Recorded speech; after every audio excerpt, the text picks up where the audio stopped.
Dr. K.L. Bado, associated with Voice Society since over 23 years. I have been doing many types of work like consumer law, insurance, writing articles on consumer topics, and last but not least, comparative linguistics. Consumer law is the most important social legislation that this country has ever encountered. Under consumer law, any product or any defective service can be undertaken for redressal mechanism. When a product has been found to be defective, then it is a duty of the consumer to go to the dealer or the merchant or the retail outlet from where the defective product was purchased, impressing upon them that the value of the product has not been received by the customer. In that case, out-of-court settlement is the most preferred mode of settlement. If out-of-court settlement is not done or is not possible, then it is a duty of the consumer to send a letter of protest that the product has not been found suitable and it needs to be replaced by a new one. If the product is replaced, then there is no claim.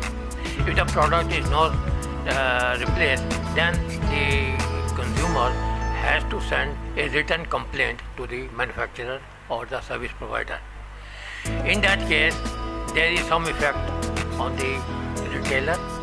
He may honor the claim of the customer, and if it is not done, then the last resort is to approach the consumer courts. Consumer courts are of three types: district forum, state commission, and national commission. The consumer has to prefer the claim on his own. There is no need of any advocate, no need to pay the fees or doing anything else. It is the most simplest civic procedure for settlement of a claim. The claim or the complaint can be made on a simple paper attaching the cash memo for the product received. It is to be given in 3 or 4 copies in the concerned location of the district forum where the manufacturer is residing or where his branch office is located.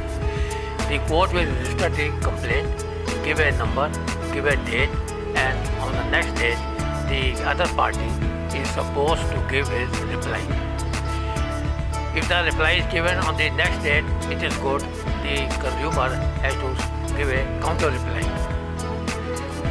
When counter reply is given, then the court decides the merits of the complaint. What the consumer has stated, what the retailer has stated, based on merits, the court gives an award. The court gives an award not only for the basic amount of the product, but also for the compensation, interest charges, legal costs, etc. etc. If the order has not gone in favor of the consumer, then the consumer can go for an appeal in the state commission level, and this thing is to be done within a period of 30 days from the date of issue of order. In that case, the customer becomes appellant and the other party becomes defendant. The same procedure then takes place. The petition is sent to the retailer, they give their reply, and based on that, then the higher court, which is called state commission, they take their own judgment.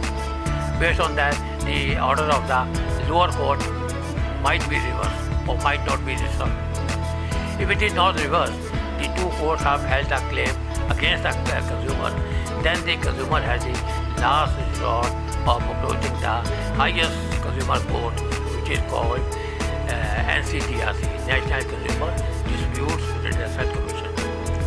There, the entire correspondence proceedings of the two courts have to be submitted. Based on merits, the higher court can take cognizance of the matter by calling the files of the two courts. They will see what the two courts have stated. Based on merits, the National Commission has full right to quash the orders of the lower courts. It is only when there is a merit. The court might have done some wrong or some wrong action, but the higher court, when they take the due merits of the case, they can always reverse that. In that case, then when the favorable order has been passed by the highest court in favor of the complainant or the customer, then the question of implementation of the order under section 27 of the Consumer Act begins to play. For that, an application has to be sent to the court that my order has to be implemented in terms of financial value. Again, the customer has to go back to the first court where the claim was lost. The court will give some time to the other party, saying that the financial value of the order has to be paid to the customer with such a such time. When the order is duly complied with by the other party, then the case is concluded. If it is not done so, then the court has the right to issue bailable and or non-bailable warrants. Under bailable warrants, the defendant party has to make the payment.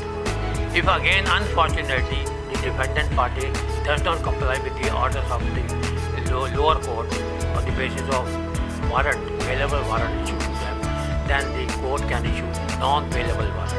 Under non-bailable warrant, either the payment is made or the party is sent to the debtor. For further details, you may also subscribe to Consumer Voice magazine.